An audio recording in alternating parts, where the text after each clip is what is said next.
I want to start off by saying I apologize for changing the format of the videos again. Still trying to find what works. Plus, I've been gone for the majority of the week. I just got back home Friday afternoon. Reason I was gone was because I had to go for graduation. Here is the proof of both my degrees. I do have a science degree. The green one is from the first degree, red one's from the second degree, and cool. Now that we got that out the way, let's get to the topic of the video. I'm sure you've seen the title of the video. Today we're going to talk about caffeine and its uses, benefits, whether it's good for you, bad for you, and whether or not I think I should recommend it. Close to everybody drinks caffeine, or I'd say the majority of people drink caffeine. It's a natural stimulant used for helping with alertness and attention. Wake up! It's the first of the month. Now, those might sound like similar concepts, and they are related concepts, but they're not the same thing. Alertness is more or less the idea of one being alarmed, being awake. You know, you have the capability to pay attention, whereas paying attention itself is the act of focusing on a specific task. Paying attention is watching the movie and really listening to the details, hearing the context of what's going on and whatnot, and so forth. Caffeine is usually digested in the mouth. I say usually for good reasons. Not sure if you guys seen that Netflix series as of recently about the chick that faked having cancer. Yeah, if you did, you know what I mean.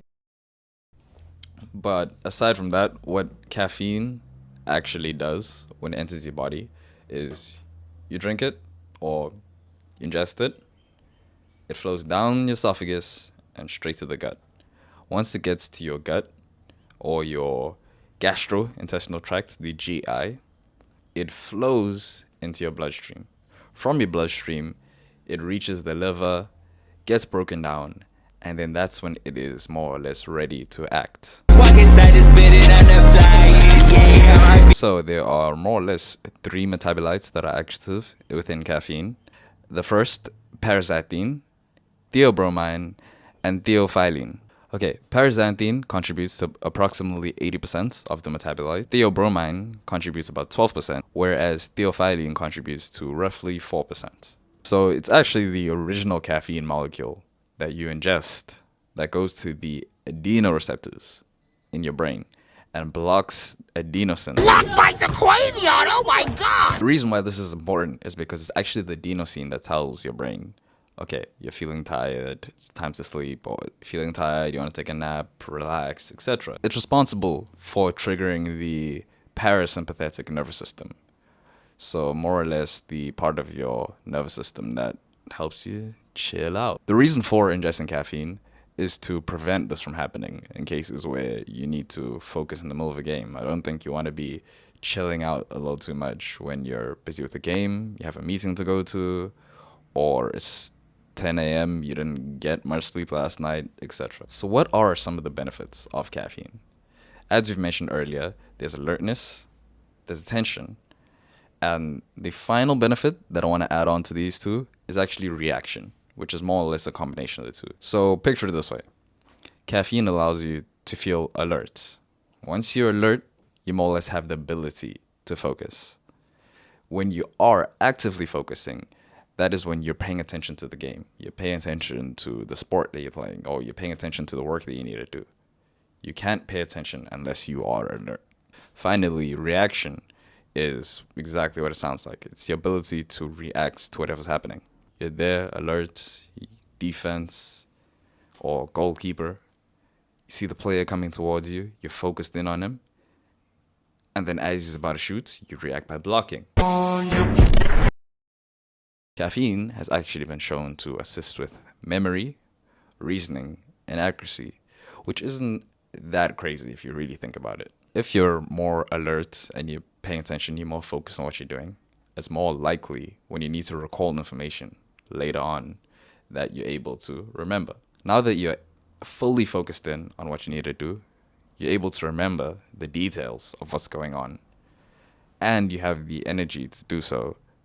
You're better able to reason and come up with a solution. What else can caffeine assist with? It can actually assist with endurance as well as reducing fatigue. Since caffeine is more or less tricking your brain into feeling less tired, it's blocking the parasympathetic nervous system while activating the sympathetic nervous system.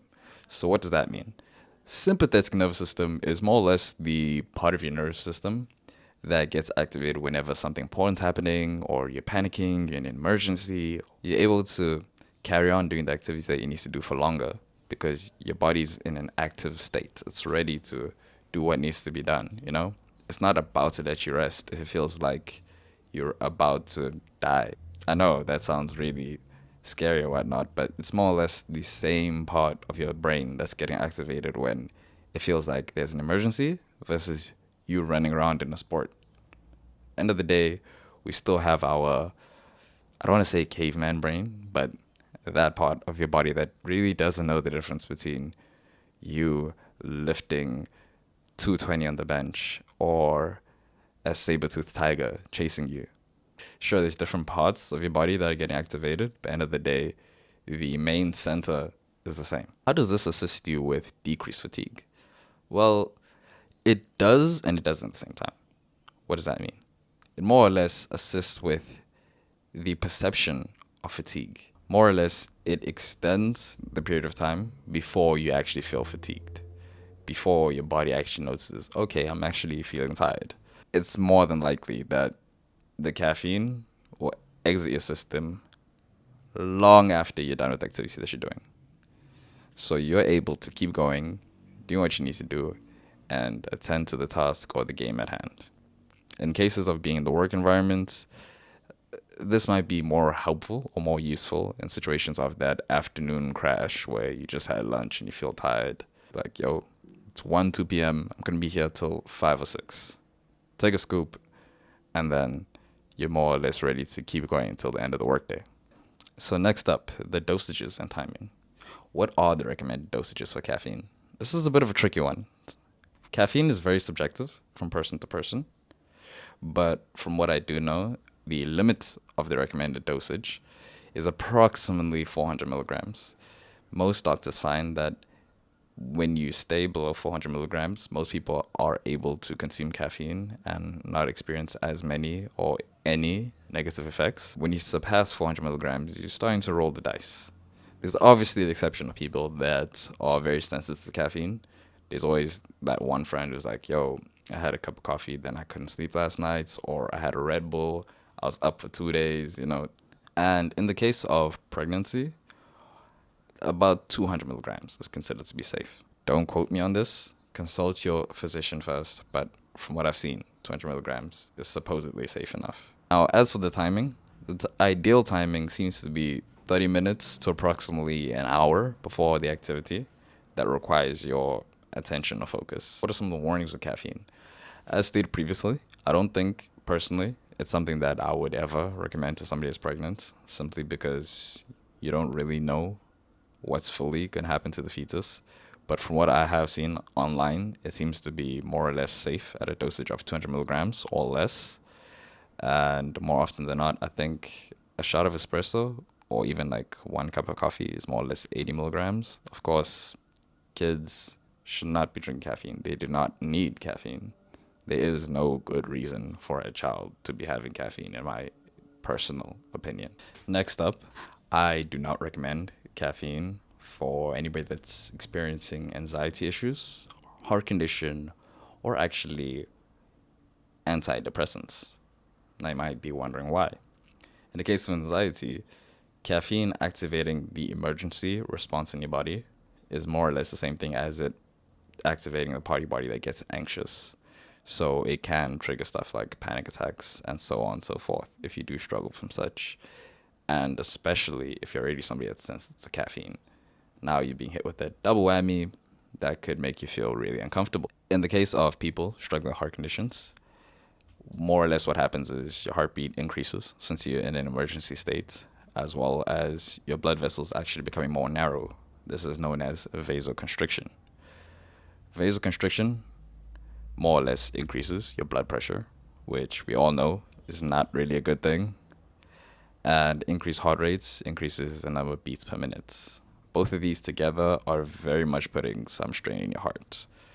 So, in the case of anybody already having heart problems, I wouldn't want to double down on that. Okay, so people that are taking antidepressants as well as some forms of ADHD medication want to watch out for caffeine. In the case of ADHD, people that are taking ADHD medication are more or less ingesting stimulants. Caffeine, as mentioned before, is a natural stimulant.